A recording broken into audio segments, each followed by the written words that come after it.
But ಆದರೆ ಇವತ್ತು ಶಾಸಕನಾಗಿ ನಾನು ಆಯ್ಕೆ ಆಗಬೇಕಾದ್ರೆ, ಎಲ್ಲೋ ಇರ್ತಕ್ಕಂಥ ಒಬ್ಬ ಉದ್ಯಮಿಯಾಗಿ ಶಾಸಕನಾಗಿ ಆಯ್ಕೆ ಆಗಬೇಕಾದ್ರೆ ಆ ಮಹಾನ್ ಭಾವನ ಕೊಡುಗೆ, ಆ ಮಹಾನ್ ಭಾವನ ಭಿಕ್ಷೆ ಅಂತ ಹೇಳಲಿಕ್ಕೆ ನಾನು ಇಷ್ಟಪಡ್ತೀನಿ.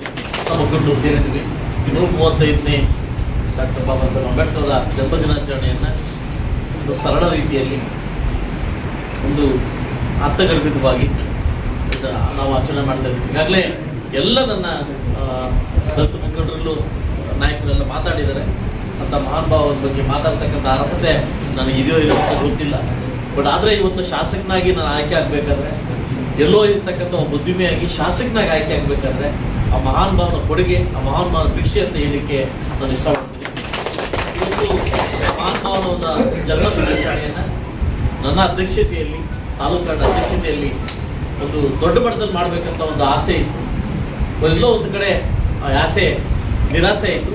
ಕೆಲವು ತಿಂಗಳಲ್ಲಿ, 2 ತಿಂಗಳ ಒಳಗಡೆ ದೊಡ್ಡ ಮಟ್ಟಿಗೆ ಇಡೀ ನಮ್ಮ ಮುಳಬಾಗಿಲು ತಾಲೂಕಿನ ಎಲ್ಲ ಹಳ್ಳಿ ನನ್ನ ದಲಿತ ಮುಖಂಡರನ್ನು ಮತ್ತು ಎಲ್ಲ ಜನವನ್ನು ಕರೆದು ಒಂದು ದೊಡ್ಡ ಮಟ್ಟಕ್ಕೆ ಆಚರಣೆ ಮಾಡ್ತಕ್ಕಂಥ ವಿಜೃಂಭಣೆ ಕಾರ್ಯಕ್ರಮ ಇಟ್ಕೊಂಡಿದ್ದೆ ಅಂತ ಹೇಳ್ತಾ, ಇವತ್ತು 135 ದಿನಾಚರಣೆ ತುಂಬ ಅರ್ಥಗರ್ಭಿತ ಕನ್ಯಾಕುಮಾರಿಯಿಂದ ಕಾಶ್ಮೀರ ತನಕ ಈ ಕಾರ್ಯಕ್ರಮವನ್ನು ತುಂಬ ವಿಜೃಂಭಣೆಯಿಂದ ದೇಶ ಮಾಡ್ತಾರೆ.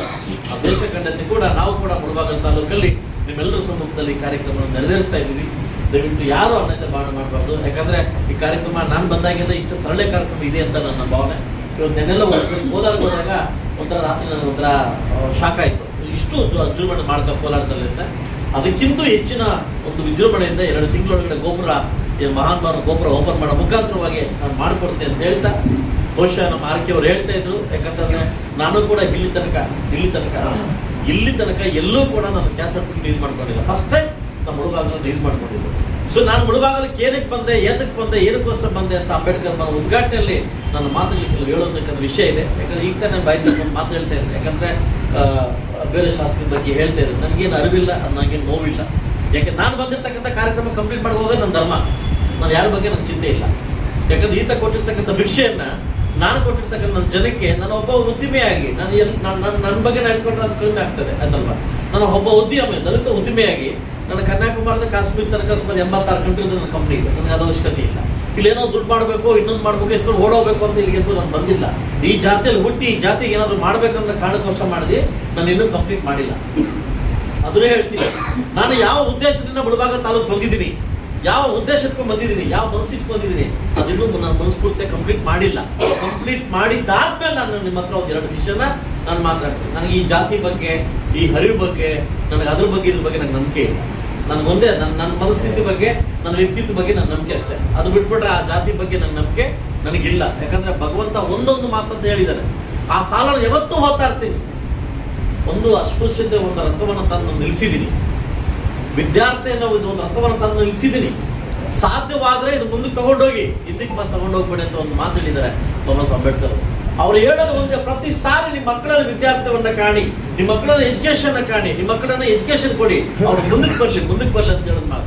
ಇವತ್ತು ಎಷ್ಟು ಜನ ನಾವು ಏನ್ ಮಾಡ್ತಾ ಇದ್ದ ಮಕ್ಕಳಿಗೋಸ್ಕರ ಅದು ಅರಿವಾಗಬೇಕು. ಬರ್ತಾ ಅಸ್ಪೃಶ್ಯತೆ ಕಮ್ಮಿ ಆಗ್ತಾ ಇಲ್ಲ, ಜಾಸ್ತಿ ಆಗ್ತಾ ಇದೆ. ಯಾಕೆ ಇಲ್ಲ? ಇನ್ನೊಬ್ಬರಿಂದನಲ್ಲ, ಅವರವರ ಪಂಗಡ ನಡವಳಿಕೆಗಳಿಂದ ಆಗ್ತಾ ಇದೆ. ಇದೆಲ್ಲ ಹೋಗ್ಬೇಕಂದ್ರೆ ತಮ್ಮ ಮನಸ್ಥಿತಿಗಳನ್ನ, ತನ್ನ ವ್ಯಕ್ತಿತ್ವಗಳನ್ನ ಆಚೆ ತೆಗಿಬೇಕಾಗ್ತದೆ. ಹೌದಾ? ಆಚೆ ಇವತ್ತು ನಾನು ಬದುಕಿದ ಶಾಸಕನ ಸತ್ವ ಶಾಸಕನೇ, ಹೌದಾನೆ? ಇವತ್ತು ಅವ್ರು ಕೊಟ್ಟಿರ್ತಕ್ಕಂಥ ಭಿಕ್ಷೆಯಲ್ಲಿ ನಾನು ಶಾಸಕನ ಹಾಕಿದ್ದೆ. ಆದ್ರೆ ಸೆಕೆಂಡ್ ಕೊಟ್ಟಿರ್ತಕ್ಕಂಥ ಭಿಕ್ಷೆ ಆಗುತ್ತಾ ಮುಳಬಾಗಿಲು ತಾಲೂಕಿನ ತಾವು ಭಿಕ್ಷೆ ಕೊಟ್ಟು ಎಲ್ಲೋ ಇಂದ ನಾನು ಶ್ರೀನಿವಾಸಪುರ ತಾಲೂಕಿಂದ ಕರ್ಕೊಂಡ್ಬಂದು ನಿಲ್ಲಿಸಿ ನಾನು ಗೆಲ್ಸಿದಿರಲ್ಲ, ನೀವು ಕೊಟ್ಟಿರ್ತಕ್ಕಂಥ ಭಿಕ್ಷೆ. ಸೊ ಅದರಿಂದ ದಯವಿಟ್ಟು ಆ ಭಿಕ್ಷೆಗೆ ತಕ್ಕ ಉತ್ತರ ಕೆಲವೇ ವರ್ಷದಲ್ಲಿ ಕೊಟ್ಟು ಇಲ್ಲಿಂದ ಒಳ್ಳೆ ರೀತಿಯಲ್ಲಿ ನಾನು ಒಳ್ಳೆ ತಗೊಂಡು ಹೋಗ್ತೀನಿ ಅಂತ ಹೇಳ್ತಾ, ಇವತ್ತು ಈ ಜನ್ಮದಿನಾಚರಣೆ ಬಂದಿರತಕ್ಕಂಥ ಎಲ್ಲ ನನ್ನ ಪ್ರಮುಖ ಲೀಡರ್ಗೂ ನನ್ನ ಕಡೆಯಿಂದ ಸಮರ್ಥನೆ ಈ ಕಾರ್ಯಕ್ರಮವನ್ನು ಅರ್ಥವಾಗಿ ನಡೆದಿದೆ ಅಂತ ನನ್ನ ಭಾವನೆ ಇದೆ. ಕೆಲವು 2 ತಿಂಗಳಲ್ಲಿ ಇನ್ನೂ ದೊಡ್ಡ ಮಟ್ಟಕ್ಕೆ ಒಂದು ಕಾರ್ಯಕ್ರಮ ಹಮ್ಮಿಕೊಳ್ಳೋದಿದೆ, ತಮ್ಮೆಲ್ಲರ ಸಮ್ಮುಖದಲ್ಲಿದೆ ಅಂತ ಹೇಳ್ತಾ, ವಿಶೇಷ ಸುದ್ದಿ, ನನ್ನ ನಾಗೇಶ್ ಅವರು, ನನ್ನ PA ನಾಗೇಶ್ ಅವರು ಕೆಲವು ಲೀಡರ್ಸ್ಗೆ ಫೋನ್ ಮಾಡ್ತಾರೆ. ತುಂಬ ಒಂದು ಇಂಪಾರ್ಟೆಂಟ್ ಒಂದು ಚರ್ಚೆ ಇದೆ. ಇನ್ನೂ ಅದು ಆಚೆ ಹೋಗಿಲ್ಲ, ಚರ್ಚೆ ಇದೆ. ತಮ್ಮ ಚರ್ಚೆ ಮಾಡಿದ ಮುಖಾಂತರ ಮುಂದಕ್ಕೆ ಹೋಗ್ತೀನಿ, ಮುಂದೆ ಹೆಜ್ಜಿರ್ಬೇಕಂತ ನಾನು ಮತ್ತು ಅದಕ್ಕೆ ಮಾಡ್ಕೊಂಡಿದ್ದೀವಿ. ಕೆಲವೇ ಇವತ್ತು ಅಥವಾ ನಾಡಿದ್ದು ಯಾರಿಗೆ ಫೋನ್ ಬರುತ್ತೋ ನಮ್ಮ ನಾಗೇಶ್ ಅವರು, ನಾನಂತೂ ಎಲ್ರಿಗೂ ಫೋನ್ ಮಾಡೋಕ್ಕಾಗಲ್ಲ. ಪ್ರಮುಖ ನಮ್ಮ ಮುಖಂಡರಿಗೆ ಫೋನ್ ಮಾಡ್ತಾರೆ. ದಯವಿಟ್ಟು ಒಂದು ಪ್ಲೇಸ್ಗೆ ನಾವು ಸೇರಿ ಒಂದು ತೀರ್ಮಾನಕ್ಕೆ ಬರಬೇಕು ಅಂತ ಹೇಳ್ತಾ ಇದ್ದೀನಿ. ಆ ವಿಷಯ ಏನಂತ ನಾಗೇಶ್ವರ ಹೇಳ್ತಾರೆ ಅಂತ ಹೇಳ್ತಾ ನಾಳೆ ಅಥವಾ ನಾಳಿದ್ದು ಕರೀತಾರೆ, ದಯವಿಟ್ಟು ಬರಬೇಕು ಅಂತ ಹೇಳ್ತಾ, ದಯವಿಟ್ಟು ಬರಬೇಕು, ಅದನ್ನ ನಾವು ಚರ್ಚೆ ಮಾಡಿ ಮುಂದಕ್ಕೆ ಹೋಗ್ಬೇಕು ಅಂತ ಹೇಳ್ತಾ ಅವಕಾಶ ಕೊಟ್ಟಿದ್ದಕ್ಕೆ ತಮ್ಮೆಲ್ಲರಿಗೂ ಒಂದು ನಾನು ಮಾತು ಮುಗಿಸ್ತೀನಿ. ಜೈ ಭೀಮ್.